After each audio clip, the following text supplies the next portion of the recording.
Morning friends, আশা করি তোমরা সকলেই খুব ভালো আছো।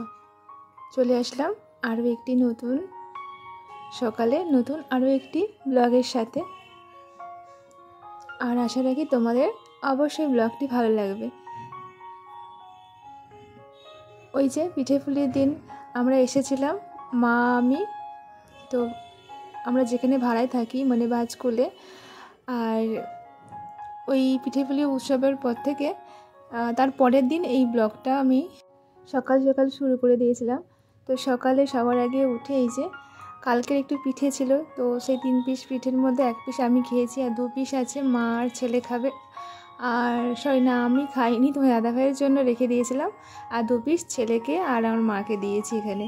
আর এখানে অল্প একটু মুড়ি নিয়েছি। আর কালকের ওই যে কেকটা নিয়ে এসেছিলো, তো 2 পিস কেকও নিয়ে নিয়েছি আর লাল চা সাথে। তো সকালটা বেশ সুন্দর করে কাটলো। তারপরে যেহেতু অনেক দিন আমরা বাড়িতে ছিলাম না, সবজি টবজি বাজার করতে ছিল না সেরকম, তার জন্য আমি টুকটাক একটু বাজার করতে চলে গেলাম। আর মাকে কিছু সবজি দিয়ে গেছিলাম যে তুমি কেটে রাখবে। এদিকে দেখো, প্রথমে এসে আমি একটু ওই যে মাছ কিনছিলাম।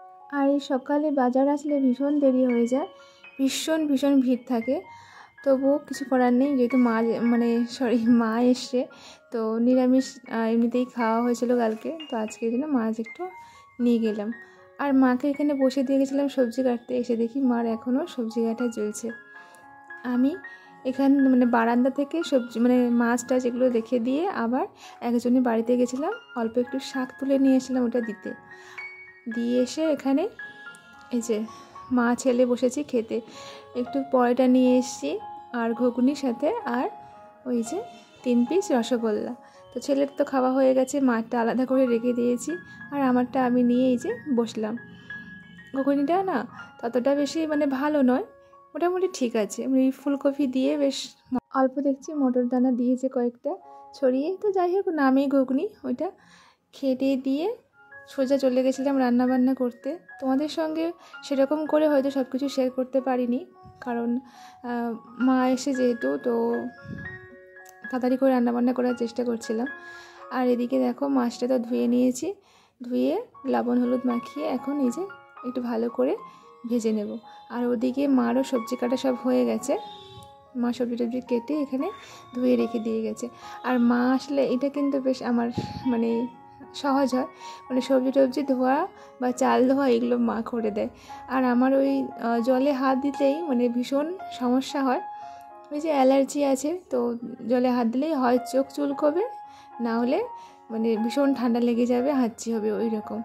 তো চলো, সবার বাড়িতেই দেখেছি সবার সব মেয়েদের মা যদি যায় তাদের কাছে কিছু না কিছু একটা হেল্প করবে। আর এই গুণটা প্রত্যেকটা মায়েরই আছে। সেটা আমি আমার মায়ের মাকেও দেখেছি, আমার দিদিমাকেও দেখেছি। তো দিদা যখন বাড়িতে আসতো এরকম মাকে যতটা পারতো মোটে এরকম হেল্প করতো, আর মাও সেই রকম। আর প্রত্যেক মায়েরা মনে হয় এরকমই হয়, মেয়ের বাড়িতে গেলে কিছু না কিছু একটু হেল্প করবে, কখনো বসে থাকবে না। যেহেতু গ্রামের বাড়ি থেকে থাকে, তো মা তো সারাক্ষণ কাজ করতেই থাকে, গ্রামে এ কাজ ও কাজ। আর এই জন্য এখানে বসে থাকতেও পারে না, তো সবসময় বলে যে আমাকে কিছু একটা কাজ করতে দে, না হলে আমি কিন্তু খাওয়া দাওয়া করবো না। কারণ কাজ করে করে আমার একটা হ্যাবিট হয়ে গেছে, মনে হয় যেন কাজ না করলে মনে হবে যে কিছু একটা করছি না বা সমস্যা হচ্ছে এরকম। তো এখানে কিছু একটা করতে থাকে মা। যাই হোক, কথা বলতে বলতে এদিকে দেখো মাছটা এখানে কড়াইতে দিয়ে দিয়েছি। আর খুব মাছটা বেশ বড় সাইজের ছিল, আর পিসগুলো তাই বেশ বড় বড়ও হয়েছে। আমরা বেশি তো ওই রুই মাছ পোনা মাছ এগুলো খাই, আর বেশি এমনিতে অন্য কোনো মাছ আমরা পছন্দ করি না, দেশি মাছটাই বেশি পছন্দ করি। চর্বি যুক্ত মাছ একটুও পছন্দ করি না আমরা। তো বেশিরভাগটা কিন্তু ছোটো মাছটাই আমরা খেয়ে থাকি। এই মাছটা যেহেতু মা এসে একটু বড় করে নিয়ে এসেছি, আর সবসময় না এই ছোটো ছোটো মাছ খেতে পছন্দও হয় না, যেহেতু ছোটোবেলা আমার বাবার বাড়িতে যেহেতু একটু বড় মাছ খেতে খেতাম। তো যাই হোক, এখানে এসে একটু নিজেকে মানিয়ে নিয়েছি। তো চলো মাছ টাছ ভাজছি আর মায়ের সঙ্গে ভীষণ গল্প করছি এখানে। তোমরা ভেবো না আমি রেগে রেগে কথা বলছি, কারণ আমি কাজ করতে করতে না এরকম মনে হয়ে যায় মোর। তো কাজের দিকে বেশি অ্যাটেনশনটা চলে যায়, আর সেরকম নিজের কথার মনেই থাকে না, খেয়াল থাকে না। তো কথা বলতে বলতে এখানে মাছটা ভেজে নিচ্ছি, আর ছেলে ওখানে বাইরে খেলছে।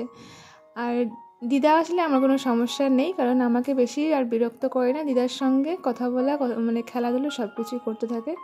আর না হলে একা থাকলে তো এইটা ওটা করবে, মানে রান্নাঘরে এসে হয় এইটা ফেলবে ঢালবে, কিছু করার নেই গো। ওদের তো মানে একটু সময় দিতে হয়, সেটাও পারি না আমরা, যেহেতু মানে সংসারের চাপে কাজ বাজ এটা সেটাতে থাকে। তো যখন কিন্তু সময় পাই ওকে নিয়ে হয় ঘোরা, নাহলে ওকে নিয়ে মানে খেলতে হয়। তো বেশ ভালো লাগে ওর সঙ্গে সময় কাটাতে। কিন্তু রান্না বান্না আর বাকি যে কাজগুলো থাকে ওগুলো তো করতে হবে, না করলে কেউ কী করে আর সময় দেবো বলো। তবু এর মাঝে মাঝে যখন একটু বকে টকে দিই, খুব মানে আমিও নিজে মানে কষ্ট পাই, কারণ ও তো খুব একা এখানে। আর তো মানে দ্বিতীয় ব্যক্তি কেউ নেই। দ্বিতীয় বাড়িতে কেউ থাকলে বাচ্চারা কিন্তু আর মানে মায়েদেরকে বেশি ঝামেলা করে না, ওদের সঙ্গে সময় কাটাবে। বিশেষ করে ওই যে বাড়ির ঠাকুমা দাদু এরা যদি থাকে, তো আমার ছেলে তো ভীষণ পছন্দ করে দাদু ঠাকুমার মানে ভালোবাসা আদর, ওদের সঙ্গে খেলাধুলো করতে। তাই বেশিরভাগ সময় আমি কিন্তু বাবার বাড়িতে যখন যেতাম ওদের সঙ্গেই দেখেছি, ওরা মানে ছেলে মানে বাবা মায়ের সঙ্গে খেলাধুলো করা বা ওদের সঙ্গে থাকা বেশিটাই পছন্দ করে। আর শুধু ওই ঘুমানোর সময়টা তখন মাকে চাইও। যাই হোক, এখন দেখো রান্না বান্না তো ওদিকে হচ্ছে, আর এদিকে চলে এসি কয়েকটা ওই যে রান্নার বাটি টাটিগুলো ছিল তো ওইগুলো ধুয়ে দিয়ে নিয়ে তারপরে ছেলেকে আবার স্নান করাতে হবে, গরম জল বসাতে হবে। আর যাই হোক চলো, আজকে ব্লগটা কেমন লাগলো অবশ্যই জানিও। আর একেবারে ছোট্ট করে একটা ব্লগ শেয়ার করলাম ওই দিনের মানে ব্লগ। তো এতক্ষণ ধরে ধৈর্য সহকারে আমার ব্লগটি দেখার আর শোনার জন্য অসংখ্য অসংখ্য ভালোবাসা। ভিডিওটি ভালো লাগলে অবশ্যই লাইক কমেন্ট করে জানিও। আমার পরিবারে যে সকল নতুন বন্ধুরা আসছো তোমাদেরকেও অনেক অনেক ওয়েলকাম, অনেক ভালোবাসা। ভিডিওটি ভালো লাগলে অবশ্যই কমেন্ট করে জানিও, আর একটা ছোট্ট লাইক করে দিও, তাতে আমরাও মোটিভেট হই ব্লগ বানাতে। তো দেখো এখানে বাঁধাকপির তরকারি করেছিলাম, আর করেছি ওখানে শাকের তরকারি, ওই পালং শাকের তরকারি করেছি। আর এটা গ্রিন মটর দিয়ে বাঁধাকপি, আর এটা পালং শাকের তরকারি, আর এদিকে হয়েছে মাছের ঝোল। তো খেয়ে দিয়ে সোজা ওরা তো এখানে এই যে ঘুমোচ্ছে, বেশ জানলা থেকে রোদ্দুর পড়েছে, ওরা সবাই শুয়ে পড়েছে। আর এখানে আমি একটু তোমাদের বাইরের পরিবেশটা দেখানোর চেষ্টা করছিলাম। চলো আজকের ব্লগটা এখানেই রাখলাম। সকলে খুব ভালো থেকো, আবার কিন্তু চলে আসবো নতুন আরও একটি সকালে নতুন আরও একটি ব্লগের সাথে। তারপরে এটা জানো, ঘুম থেকে উঠে একটু পার্লারে গেছিলাম, অনেক দিন নিজের একটু মানে যত্ন কেয়ার করা হয়নি, তো ভাবলাম চলো যাই। কিছু নয়, শুধু আইব্রোটাই করব, তার জন্য চলে এসেছি এখানে বিউটি পার্লারে। চলো এখানেই রাখলাম, টাটা।